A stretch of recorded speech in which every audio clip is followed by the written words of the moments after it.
Hello नमस्कार दोस्तों, मैं हरेंद्र कुमार आप सभी का इंजीनियर हरेंद्र क्लासेस में स्वागत करता हूं। जैसा कि दोस्त हम लोग आज राष्ट्रपति के बारे में पढ़ेंगे, यानी राष्ट्रपति के बारे में पार्ट 1 हो चुका है और आज ये पार्ट 2 स्टार्ट हो रहा है। ठीक है, अगर आप पार्ट 1 नहीं देखे होंगे तो कृपया करके आप पार्ट 1 वीडियो को जरूर देखें। ठीक है दोस्त, अब हम लोग अनुच्छेद 62 के बारे में पढ़ेंगे, यानी अनुच्छेद 62 में क्या चीज है। उसमें 61 तक हो गया है, यानी अनुच्छेद 61 तक पार्ट 1 में हो गया है। अब अनुच्छेद 62 में देखेंगे। इसी में देखेंगे कि क्षमादान की शक्ति राष्ट्रपति के कौन कौन सी शक्तियां हैं, किससे परामर्श ले सकते हैं, किस स्थिति में अध्यादेश जारी किया जाता है। बहुत भी कंसेप्ट होने वाला है इस वीडियो में। ठीक है दोस्त, इसलिए आप इस वीडियो में बने रहिएगा, इसको छोड़ कर ना जाइएगा। ठीक है, आइए अनुच्छेद अनुच्छेद 62 यानी राष्ट्रपति के पद खाली रहने के समय, राष्ट्रपति के पद खाली रहने के समय उनके निर्वाचन करने का समय, यानी राष्ट्रपति के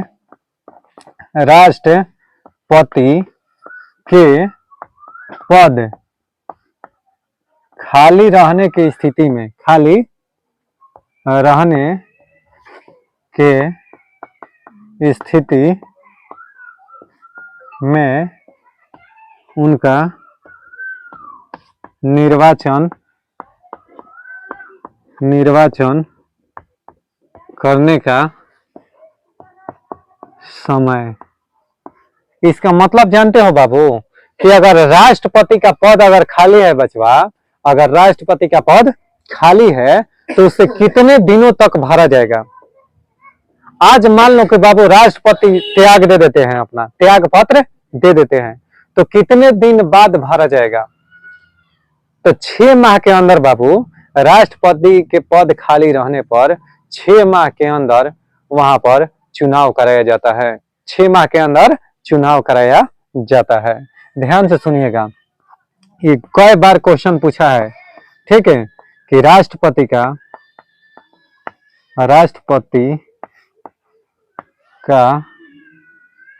पद खाली रहने पर राष्ट्रपति का पद खाली रहने पर 6 माह के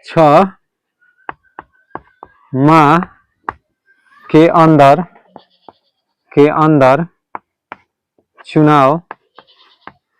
चुनाव कराया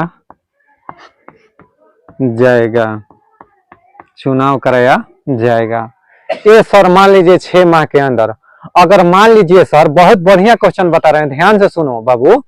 अगर मान लीजिए सर कि 6 माह से कम बचा है, एक लड़का के दिमाग में आ गया कि सर 4 वर्ष, ऐसे जनरली कितना होता है, 5 वर्ष का कार्यकाल होता है ना राष्ट्रपति का। मान लो एक लड़का कहा कि सर 4 वर्ष 8 महीना हो गया उनका कार्यकाल, तो और 4 महीना बचा है ना, यानी उनका कंप्लीट होने में कार्यकाल बाबू, यानी उनके टाइम पीरियड कंप्लीट होने में 4 माह का समय बचा है ना बाबू। अब तभी वो क्या किए कि त्याग पत्र दे दिए, यानी अपना साइन करके रिजाइन दे दिए, अपने पद से इस्तीफा दे दिए। तब उस स्थिति में क्या होगा बाबू, उपराष्ट्रपति राष्ट्रपति के रूप में कार्य करेंगे, उपराष्ट्रपति राष्ट्रपति के रूप में कार्य करेंगे। पुनः चुनाव नहीं होगा, चुनाव समय पर ही होगा, क्योंकि अगला टाइम पीरियड कंप्लीट होने में, यानी अगला कार्यकाल कंप्लीट होने में 4 वर्ष ही बाकी है, 4 महीना ही बाकी है, 4 माह ही बाकी है। कोई दिक्कत है? तो जब 4 माह बाकी है तब चुनाव नहीं होगा, यानी 6 माह से, हाँ, अगर 1 साल या 7 महीना बाकी रहेगा ना, या 6 महीना 10 दिन बाकी रहेगा, तब पुनः चुनाव होगा, लेकिन चुनाव समाप्त होगा कब? 5 वर्ष के लिए नहीं होगा, अपना टाइम पर ही समाप्त होगा, टाइम पर ही। कोई डाउट है? कोई दिक्कत नहीं ना है? आइए, ये हो गया बाबू अनुच्छेद 62। अब अनुच्छेद बताते हैं 72। अनुच्छेद 72 में है राष्ट्रपति को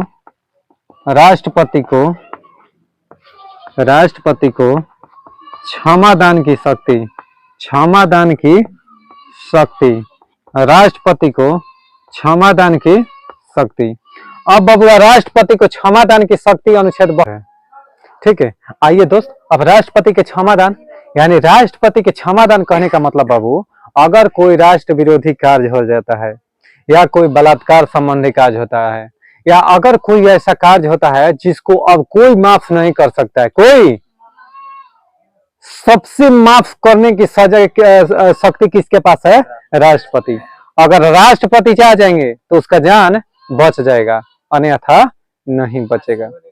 ठीक है, फांसी होने की सजा को भी माफ कर सकते हैं, कौन है? राष्ट्रपति। लेकिन उस लायक रहे तब तो, काम की हो घटिया, सोचो कि फांसी की सजा भी ना हो, तो ऐसा हो सकता है? कोई डाउट होते तो आइए अनुच्छेद 72, अनुच्छेद, ठीक है दोस्त, तो फांसी के सजा को भी कौन माफ कर सकते हैं? राष्ट्रपति। और सर देखिए राष्ट्रपति के, और तो अनुच्छेद 123, अनुच्छेद 123, अध्यादेश, राष्ट्रपति को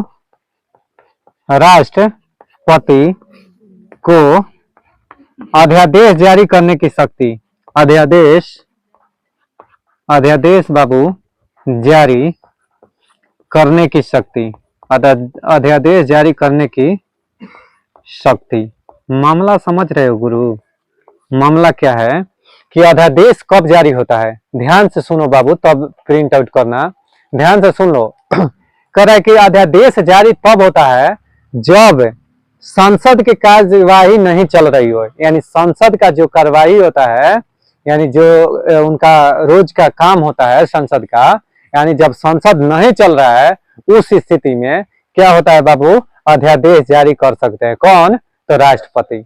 अनुच्छेद 123, इतना बार ये पेपर में पूछा है, ये सब इतना बार पेपर में पूछा है कि पूछो नहीं कि कितना बार पूछा है। ठीक है, हजारों बार पेपर में आया है। राष्ट्रपति को अध्यादेश जारी करने की शक्ति, अनुच्छेद 123।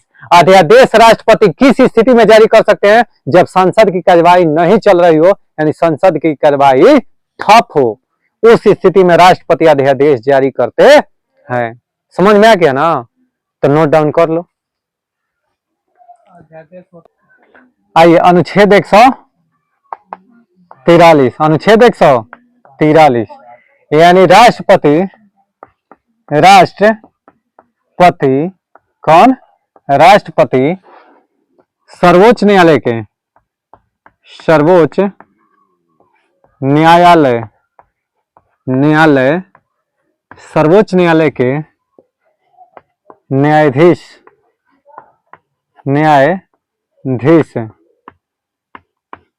राष्ट्रपति को सर्वोच्च न्यायालय के न्यायाधीश से परामर्श लेने की शक्ति। अब परामर्श लेने की शक्ति कहने का मतलब बाबू कि अगर राष्ट्रपति किसी मुद्दे पर अपना विचार विमर्श करना चाहते हैं, यानी सलाह लेना चाहते हैं, ठीक ना, रिकमेंड लेना चाहते हैं कि भाई हमको समझ में नहीं आ रहा है, आप कृपया करके इस टॉपिक पर हमको सलाह दीजिए, आप इसके बारे में बताइए, तो वह सर्वोच्च न्यायालय के जो न्यायाधीश है इनको क्या करेंगे? बताएंगे। किनको? राष्ट्रपति को। कोई दिक्कत है? राष्ट्रपति को बताएंगे। अगर मान लीजिए राष्ट्रपति को बताएं तो उनके सलाह मानने के लिए बाध्य नहीं होंगे। समझ में आ रहा है?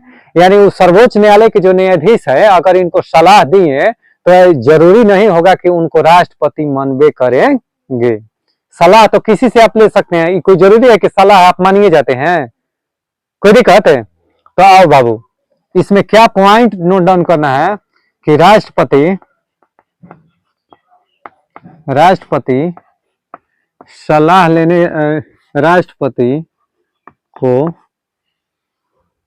सर्वोच्च न्यायालय सर्वोच्च न्यायालय के न्यायाधीश क्या देते हैं? सलाह देते हैं, सलाह दे सकते हैं, परंतु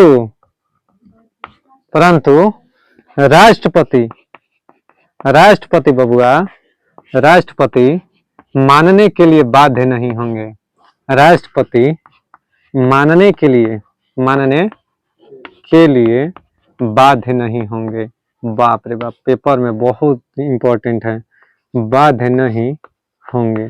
समझ गए बाबू? कहने का मतलब है कि अनुच्छेद 143 में है कि राष्ट्रपति सर्वोच्च न्यायालय के न्यायाधीश से अपना सलाह ले सकते हैं, परामर्श ले सकते हैं, ठीक। लेकिन राष्ट्रपति उसको मानने के लिए बाध्य नहीं होंगे, अनुच्छेद 143 में लिखा है, अनुच्छेद 143 में। और सर राष्ट्रपति को शक्ति क्या है?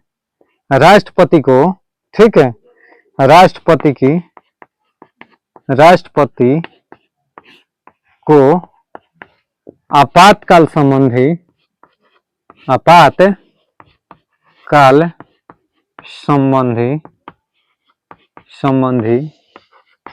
3 प्रकार की शक्ति हैं, 3 प्रकार की शक्ति है। कौन कौन बाबू? तो पहला राष्ट्रपति, ऐसे देखो 3 गो करके लिखना, आपातकाल कगो? एगो राष्ट्रीय आपात, कौन आपात? राष्ट्रीय आपात बबुआ। और दूसरा राष्ट्रपति शासन, राष्ट्रपति शासन। और तीसरा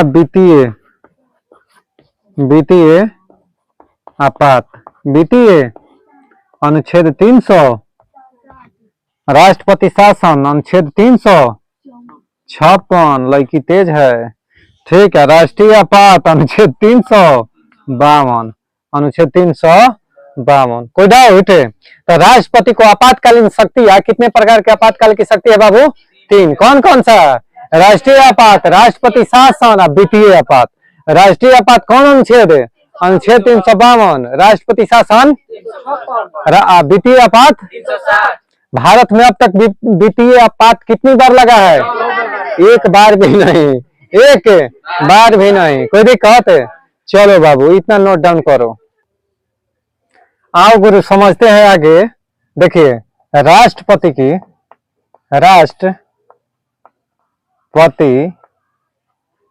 का वित्तीय शक्तियां, बात समझ में आ रहा है? राष्ट्रपति का वित्तीय शक्तियां, राष्ट्रपति का अब वित्तीय शक्तियां मैंने कहा वित्त विधेयक। कौन विधेयक? विधेयक 3 प्रकार के विधेयक, वित्त विधेयक, धन विधेयक, विनियोग विधेयक। वित्त विधेयक, धन विधेयक, विनियोग विधेयक। लिख लो। देखो विधेयक क प्रकार के बबुआ? 3 प्रकार के। ध्यान से देखना हमारा रसगुल्ला। वित्त विधेयक, कौन विधेयक? वित्त विधेयक ये बहुत इंपॉर्टेंट है। VVI हमेशा पेपर में बिहार पुलिस के खोपड़ी में छेद करेगा। वित्त विधेयक, विनियोग विधेयक, ठीक है। और तीसरा होता है धन विधेयक। कौन होता है बाबू?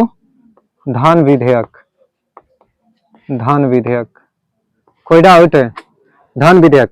अब ध्यान से सुनना, वित्त विधेयक कहेगा तो अनुच्छेद 110, अनुच्छेद 110। धन विधेयक की वित्त विधेयक, धन विधेयक 110। अब वित्त विधेयक पूछेगा तो 117। बहुत बढ़िया बाची बताई है, अनुच्छेद 117। अब देखिएगा विनियोग विधेयक अनुच्छेद 114, सॉरी, ठीक है, अनुच्छेद 114। अगर धन विधेयक की बात करें, अनुच्छेद लिख लेने दीजिए। और धन विधेयक की बात करें तो अनुच्छेद 110, अनुच्छेद 110। ध्यान से देखिएगा दोस्त, अनुच्छेद 114, अनुच्छेद 117। यानी विधेयक का प्रकार के बाबू? 3 प्रकार के। वित्त विधेयक, विनियोग विधेयक और धन विधेयक। धन विधेयक माने माल पानी, कितना रुपया के फंड है। अब वित्त विधेयक माने अभी वो प्रस्तुत किया जा रहा है। वित्त विधेयक माने और भी चीज से संबंधित, शिक्षा क्षेत्र, इस सब से भी। धन विधेयक माने माल पानी खाली। समझ में आ रहा है ना? अब विनियोग विधेयक कौन सा? विनियोग विधेयक कौन सा होता है? कमेंट बॉक्स में आप लोग रिप्लाई करें, ठीक है। विनियोग विधेयक क्या होता है। तो राष्ट्रपति की वित्तीय शक्तियां कहने का मतलब हुआ है, तो अब लिख लोगे ना आप लोग, इतना तो लिख लोगे, यादें हो गया, तुम लोग तेज हो। अब आओ देखो, देखना ध्यान से। अब हम बता रहे हैं कि वित्तीय शक्तियां, कौन शक्ति बाबू, वित्तीय शक्तियां, तीनों लिख लेगा ना विधेयक, तुम तो बड़ी तेज है। ठीक है, राष्ट्रपति राष्ट्रपति का वित्तीय शक्तियां, ठीक है, राष्ट्रपति का वित्तीय शक्तियां, ठीक है। राष्ट्रपति के वित्तीय शक्तियां में बाबू कि राष्ट्रपति के नाम से ही वार्षिक वित्तीय विवरण, वार्षिक वित्तीय विवरण अनुच्छेद के बता देगा 112 वार्षिक वित्तीय विवरण। आज जो आप भाई साहब वार्षिक वित्तीय विवरण के मतलब समझ रहे हैं, जिसे आप नहीं कहते हैं, क्या कहते हैं, बजट। तो भारत के संविधान में बजट का उल्लेख कहीं नहीं किया गया है। भारत के संविधान में बजट का उल्लेख कहीं नहीं किया गया है। कोई डाउट है? बजट का उल्लेख कहीं नहीं किया गया है। देखिए, राष्ट्रपति के नाम से ही वार्षिक वित्तीय विवरण कहने का मतलब बाबू, बजट जो होता है ना हमारे सोना, जो बजट होता है वह राष्ट्रपति के नाम से ही प्रस्तुत किया जाता है। प्रस्तुत करते हैं वित्त मंत्री। कौन? वित्त मंत्री। बजट बनाते भी हैं वित्त मंत्री, प्रस्तुत भी करते हैं वित्त मंत्री, लेकिन जो प्रस्तुत होता है ना, तो राष्ट्रपति के नाम से ही। जैसे कोई भी फॉरेन से यानी विदेश से कोई भी चीज का अगर डीलिंग होता है ना, व्यापार या कोई चीज का मान लो व्यापार हो गया या कोई भी सूचना का आदान प्रदान, तो सारा चीज राष्ट्रपति के नाम से होता है। किसके नाम से? राष्ट्रपति के नाम से सारा काम होता है। यह नाम मात्र के कार्यपालक होते हैं। वास्तविक कार्यपालिका कौन होते हैं? प्रधानमंत्री। ठीक है, नाम मात्र के होते हैं। किसका? नाम मात्र के। तो देखो बाबू, राष्ट्रपति के नाम से वार्षिक वित्तीय विवरण प्रस्तुत किया जाता है। कोई डाउट? और क्या सर? तो देखिए, राष्ट्रपति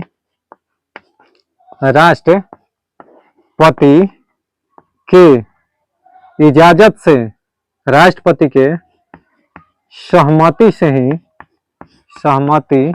से ही वित्त विधेयक, कौन विधेयक?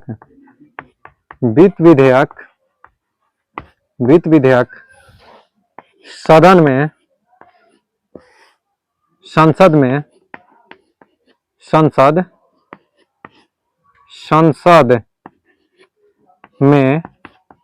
प्रस्तुत किया जाता है।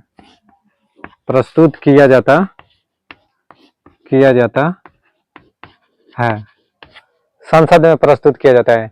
यानी राष्ट्रपति के बिना बाबू संसद में यानी कोई भी वित्त विधेयक पारित नहीं किया जाएगा।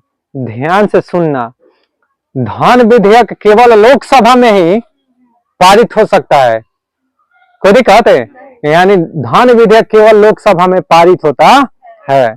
धन विधेयक राज्यसभा में पारित नहीं होता है। तो ये भी बहुत इंपॉर्टेंट क्वेश्चन है, ध्यान से देखना। धन विधेयक, कौन विधेयक बाबू? धन विधेयक केवल और केवल लोकसभा में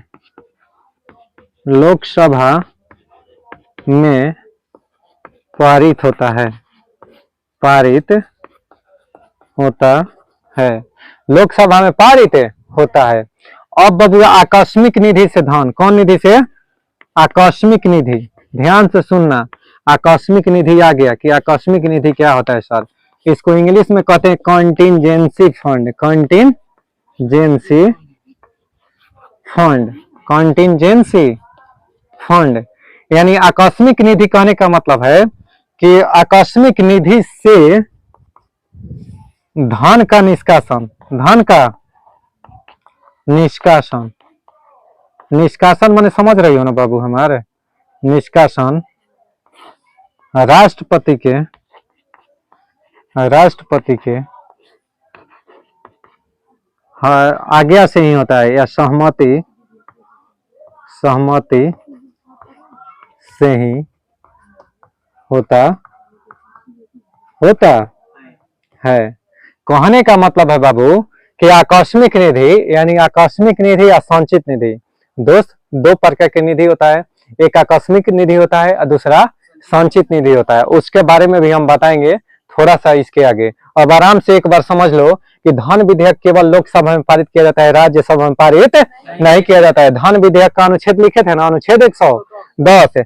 आकस्मिक निधि क्या होता है, जस्ट अभी आगे बता रहे हैं। आकस्मिक निधि से धन राष्ट्रपति ही निकाल सकते हैं, बिना राष्ट्रपति के आज्ञा के आप धन नहीं निष्कासन कर सकते हैं। वहीं संचित निधि से, यानी यह आकस्मिक निधि हो गया, संचित निधि से धन बिना सांसद के इजाजत के आप नहीं निकाल सकते हैं। बहुत बहुत शुक्रिया, इतना नोट डाउन कीजिए।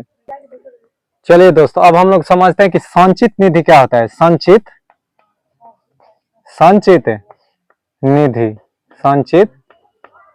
निधि क्या होता है। देखो, संचित निधि का जिक्र अनुच्छेद 266 में, कितना बाबू, अनुच्छेद 266, अनुच्छेद बाबू का 266। ठीक, रुक जाइए।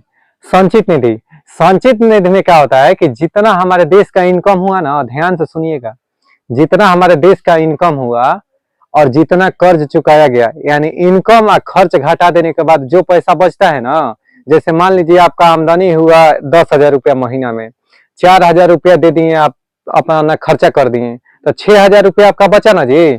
तो वो पैसा जो 6,000 बचा, तो वह पैसा कहाँ आ जाता है बाबू, संचित निधि में। कहाँ आ जाता है, संचित निधि में।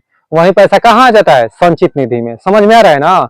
उसी तरह से देश के जितना भी टोटल आमदनी होता है, उसमें से ब्याज अदायगी या और भी चीज राज्यों के अनुदान देने के बाद जो फाइनली अंतिम रूप से जो पैसा बचता है, वह किस में रहता है बाबू, संचित निधि में। और जितना भी मंत्री है, या राष्ट्रपति हो गए, उपराष्ट्रपति हो गए, या सर्वोच्च न्यायालय के मुख्य न्यायाधीश, सबका वेतन कहाँ से बाबू मिलता है, संचित निधि से। कहाँ से दिया जाता है, संचित निधि से। कोई डाउट है तो देखिए, यही होता है संचित निधि, अनुच्छेद 266। संचित निधि, उम्मीद करते हैं कि आप लोग समझ गए होंगे। अच्छा सर, दूसरा होता है आकस्मिक निधि। कौन सा, आकस्मिक निधि। और देखिए, इसमें एक और चीज ध्यान से देखिएगा संचित निधि में, कि संचित निधि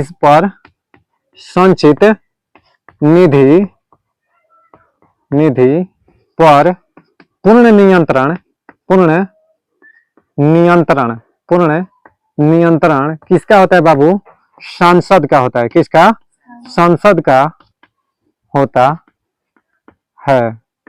इस पर पूर्ण नियंत्रण किसका होता है, सांसद का। अब पूर्ण नियंत्रण कहने का मतलब बाबू कि जब से सांसद नहीं चाहेगा, तब से संचित निधि से धन का निष्कासन नहीं किया जा सकता है। यानी जब से सांसद नहीं चाहेगा बाबू, थोड़ा सा और लिख लो कि सांसद के इजाजत के बिना, संसद के सहमति के बिना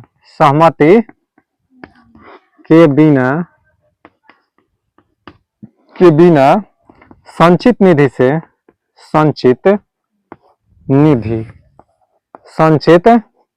निधि से धन नहीं निकाला जा सकता है, नहीं निकाला जा सकता है। बात समझ में आ गया। यह सब पेपर में पूछा गया है बाबू, ध्यान से गौर फरमाइएगा। ये सब पेपर का क्वेश्चन है कि संचित निधि पर किसका पूर्ण नियंत्रण रहता है बाबू, तो सांसद का। किसका, संसद का। अच्छा सर, दूसरा होता है आकस्मिक निधि। कौन सा, आकस्मिक निधि। आकस्मिक निधि क्या होता है सर, तो देखिए इसका अनुच्छेद 267 में जिक्र है। कितना में, अनुच्छेद 267 में। ये आपातकाल के लिए इसमें पैसा बाबू रखा जाता है। यानी आकस्मिक निधि में आपात स्थिति के लिए, जैसे मान लीजिए सूखा छा गया, सूखा हो गया, ठीक, भूकंप आ गया, समझ रहे में आ रहा है ना, बाढ़ आ गया, कोई भी आपदा अचानक आ जाए, ठीक, महामारी आ जाए, कोई बीमारी, जैसे कोरोना ये क्या था, महामारी था, उसमें बहुत लोग अपना एंजॉय किए, कोई डाउट है, अपना समय को यूज किए, कोई दिक्कत नहीं ना है। तो सब लोग अपना देखे कि घर में दबक गए, सब लोग घर में छिप गए। समझ में आ रहा है ना। तो ये था कोरोना, ठीक है। अब ध्यान से देखिएगा, तो आकस्मिक निधि में क्या होगा कि उस कंडीशन में यानी आपातकाल कंडीशन में बाबू क्या होता है कि आकस्मिक निधि से पैसा निकलता है, आकस्मिक निधि से पैसा निकलता है। समझ में आ रहा है ना। यानी अगर बोला जाए कि आकस्मिक निधि पर इस पर पूर्ण नियंत्रण किसका होता है? पूर्ण नियंत्रण राष्ट्रपति का होता है। पूर्ण नियंत्रण राष्ट्रपति का बाबुआ होता है। यानी राष्ट्रपति के इजाजत के बिना इससे धन नहीं निकाला जा सकता है। पूर्ण नियंत्रण राष्ट्रपति का होता है। ये दोनों में यही फर्क है बाबू, हमारा सोना याद रखना। राष्ट्रपति दो बार लिख रही है तो कोई बात नहीं, एक बार लिख लीजिए। राष्ट्रपति का होता है, किसका होता है? राष्ट्रपति का होता है। कोई डाउट है? किसका होता है बाबू? राष्ट्रपति का होता है। कोनो दिक्कत है? आज समझ में आ गया ना कि आकस्मिक निधि क्या होता है। आज से आकस्मिक माने आपातकाल, आकस्मिक माने आपातकाल में जैसे बाढ़ हो गया, सूखा हो गया, भूकंप, कोरोना, कोई दिक्कत है? कोरोना नहीं, समझ में आ रहा है ना, बात समझ रहा है ना। तो ये सब किस में? आकस्मिक निधि में। किस में? आकस्मिक निधि में। इसमें भी सरकार कुछ अपना पैसा रखती है ताकि इन फ्यूचर आवश्यकता के अनुसार उसका उपयोग किया जा सकता है। कोनो दिक्कत है? तब तक नोट डाउन कीजिए। आइए आगे समझते हैं। कौन सा सर? तो राष्ट्रपति का अब आ गया जुदाई का टाइम। राष्ट्रपति दोस्त, राष्ट्रपति का जुदाई का टाइम आ गया कि मान लीजिए अगर वो चाहते हैं कि हम अपना त्याग पत्र दें, तो अनुच्छेद 56 के फर्स्ट के ए में बबुआ, कौन? अनुच्छेद 56 के पहला के ए में राष्ट्रपति अपना त्याग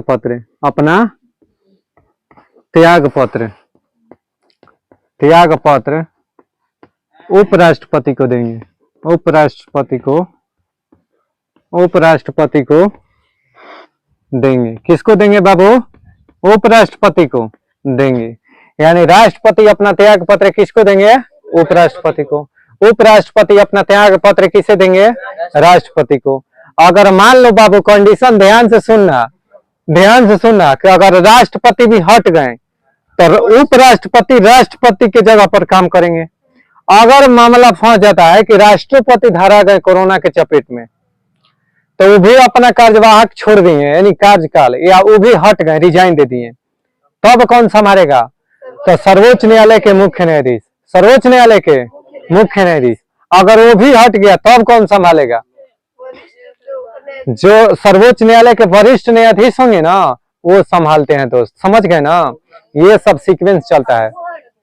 अब देखिए, राष्ट्रपति अपना त्याग पत्र उपराष्ट्रपति को देंगे और उपराष्ट्रपति अपना त्याग पत्र राष्ट्रपति को देंगे। एक लड़का हाथ खड़ा करके पूछ दिया कि सर बताइए कि राष्ट्रपति त्याग पत्र देकर रिजाइन दे दिए, तो उपराष्ट्रपति राष्ट्रपति के रूप में कार्य करने लगे। बात सही है? सही है, बिल्कुल सही है। अब उपराष्ट्रपति जा रहे हैं, कह रहे हैं कि बबुआ हमारा से ना संभलता हो सीट। अब वो भी अपना साइन देकर आप जा रहे हैं कहाँ?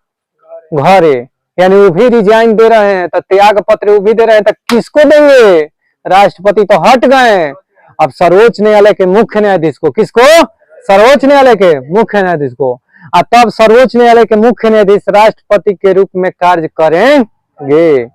अब कार्यवाहक राष्ट्रपति होंगे। अब सर कार्यवाहक राष्ट्रपति हो गए, अगर उनको भी मन किया कि हम छोड़ देते हैं, बड़ी लफड़ा हो भैया इस सब में, वो भी छोड़ दिए, तब कौन सा होगा? तब क्या करेंगे कि जो सर्वोच्च न्यायालय के जो मुख्य न्यायाधीश के अतिरिक्त जो वरिष्ठ न्यायाधीश होंगे, उनको वह त्याग पत्र अपना देंगे और वो फिर अपना राष्ट्रपति या उपराष्ट्रपति के रूप में कार्य करना आरंभ करेंगे। मामला समझ में आ गया? आज बहुत बिजोड़ मामला था दोस्त, हल्का में मत लीजिएगा, न तो चल जाइएगा हल्का में। ठीक है, इसलिए पढ़ाई है, ईमानदारी से पढ़ो। ठीक है, 56 के फर्स्ट के में राष्ट्रपति अपना त्याग पत्र है, आग पत्र नहीं, त्याग पत्र उपराष्ट्रपति को देंगे। और जानते हैं दोस्त, राष्ट्रपति के अनुमति से ही अनुमति से ही, अनुमति यानी राष्ट्रपति का अनुमति से ही कौन सा, राज्यों को, राष्ट्रपति की अनुमति से ही राज्यों को अनुदान, अनुदान दिया जाता है, अनुदान दिया जाता है। यानी राष्ट्रपति जब से साइन नहीं करेंगे बाबू तब से राज्यों को अनुदान पास नहीं होगा, अनुदान पास नहीं होगा। कोई दिक्कत है? अब वित्त आयोग होता है, अनुच्छेद 280, अनुच्छेद वित्त आयोग वो क्या करता है बाबू? वित्त आयोग क्या करता है कि राज्यों को कर यानी अनुदान दिलवाने में मदद करता है, राज्यों और केंद्र के बीच एक संबंध स्थापित करता है। किसमें? तब वित्त संबंधी यानी जो धन संबंधी है ना, अनुदान में कितना इस राज्य को दिया जाए, ये सब फिक्स कौन करता है? वित्त आयोग। कौन करता है बाबू? वित्त आयोग। कोई डाउट है?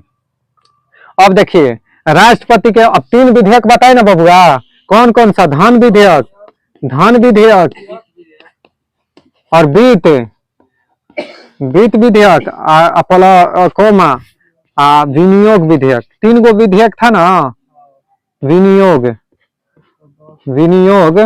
विधेयक। अब ध्यान से सुनना, यह अनुच्छेद 114, अनुच्छेद 114, यह अनुच्छेद 117, यह अनुच्छेद 110। ये सब अनुच्छेद है बबुआ, ये मत सोचना नंबर कि 110 नंबर धन विधेयक, ना, अनुच्छेद है। ठीक है, ध्यान से सुनना दोस्त। अब कह रहा है कि धन विधेयक क्या है सर? तो धन विधेयक माने रुपया संबंधी बता दिए। कोई भी बिल होगा ना धन के अतिरिक्त तो सब वित्त में चल जाएगा। किसमें? वित्त विधेयक में। अच्छा, विनियोग विधेयक सर, धन विधेयक पारित होने के लिए विनियोग विधेयक प्रस्तुत किए जाते हैं। नहीं, यानी धन विधेयक से आप पारित करवाना चाहती हैं तो उससे पहले विनियोग विधेयक भी आपको पास कराना पड़ता है। अब मामला समझ में आ गया? तो यहीं पर दोस्त हम राष्ट्रपति के बारे में समाप्त होता है मेरा वीडियो। अगर यह वीडियो आपको अच्छा लगे तो कृपया करके लाइक, शेयर, सब्सक्राइब करें दोस्तों, और ग्रुप में अपना कम से कम तो शेयर कर ही देंगे। ठीक है, क्योंकि आपके मोबाइल में 2-4 ग्रुप होगा, आप कृपया करके उसमें सब्सक्राइब करें, शेयर करवाएं। ठीक, और लाइक बटन दबाना ना भूलें, और कमेंट बॉक्स में जरूर लिखिए कि आप कैसा पढ़ा रहे हैं। ठीक है, इसमें कंजूसी मत कीजिए, अपना अपना राय विचार उसमें दे दो यार, क्या जाता है उसमें। ठीक है, 2-4 मिनट वीडियो रोक कर कमेंट बॉक्स में रिप्लाई कर दो। तब तक के लिए जय हिंद, जय भारत।